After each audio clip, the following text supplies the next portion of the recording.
সাহস? তুই সামান্য একটা রাস্তার ফকিন্নি হয়ে তুই আমার বোনের গায়ে হাত তুললি। তোকে তো আমি আজকে ছাড়বো না। তোমাদেরকে এই থাপ্পড় দুইটা আর আগে দেওয়া উচিত ছিল। এই মেকানিকের বাচ্চা, আমাদের গাড়িতে একটু প্রবলেম হয়েছে, একটু দেখে দে তো। মাফ করবেন, আমি মেকানিক না। তো কি হয়েছে, তুই মেকানিক না? তুই তো তোর গাড়িটা ঠিক করতেছিস, তাই না? তাই বলছি আমাদের গাড়িটা না নষ্ট হয়ে গেছে, যা গিয়ে ঠিক করে দিয়ে। আসলে আমার গাড়িটা একটু সমস্যা ছিল তো, তাই আমি দেখতেছিলাম। আমাদের গাড়িটা না এতটুকু ডিস্টার্ব দিয়েছে। তুই যেহেতু তোর গাড়িটা ঠিক করতেছিস, তাই আমাদের গাড়িটা গিয়ে ঠিক করে দে, এত কথা না বলে। আপনাদেরকে বললাম তো যে আমি মেকানিক না। একে তোকে বলেছি গাড়িটা ঠিক করে দিতে, তার উপরে তুই আবার আমার বড় বোনের সাথে মুখোমুখি তর্ক করতেছিস। তোর সাহস দেখে তো আমি অবাক হয়ে যাচ্ছি। সামান্য একজন মেকানিক হয়ে তোর এত বড় সাহস আসে কই থেকে? আচ্ছা ঠিক আছে, এক কাজ করো, আমার ফোনটা নিয়ে তোমরা একটা মেকানিককে কল করে নাও।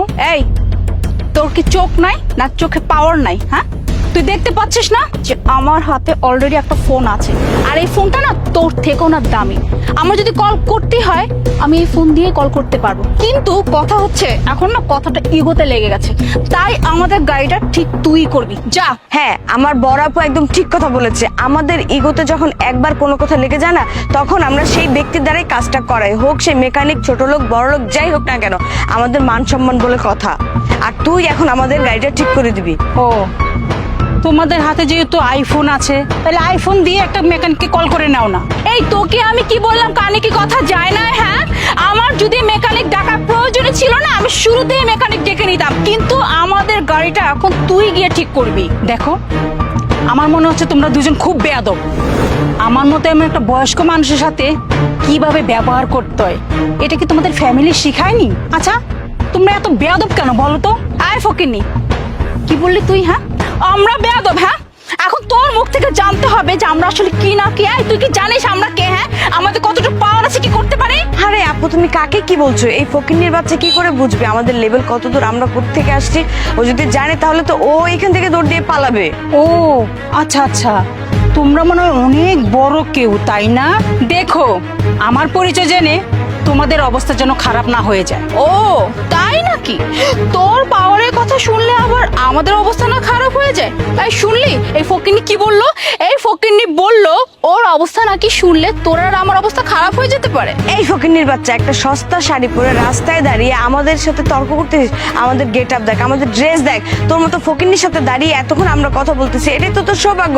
এখন এত কথা না বাড়িয়ে তোর সাথে আর কথা বলে আমরা আমাদের সময় নষ্ট করতে চাই না। এই ফকিন্নি মার্কা শাড়িটা খুলে আমাদের মতো ওয়েস্টার্ন পরবি, আর এই শাড়িটা খুলে এখন গিয়ে আমাদের গাড়িটা পরিষ্কার কর। চল চল।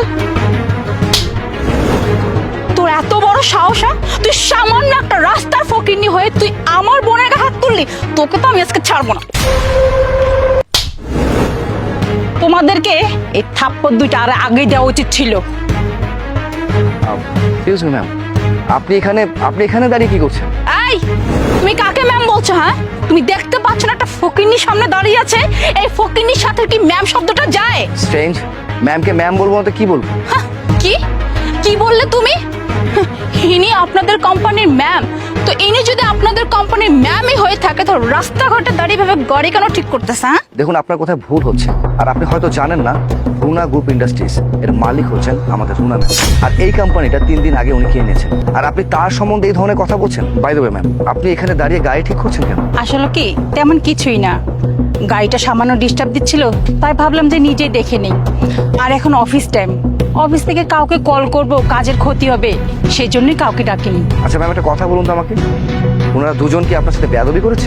সেটা না হয় ওদেরকে জিজ্ঞেস করো। ম্যাম ম্যাম অ্যাকচুয়ালি আমরা জানতামই না যে আমরা যে কোম্পানিতে জয়েন করেছি এই কোম্পানিটা আপনি কিনে নিয়েছেন, মানে আপনি কোম্পানির নতুন এমডি।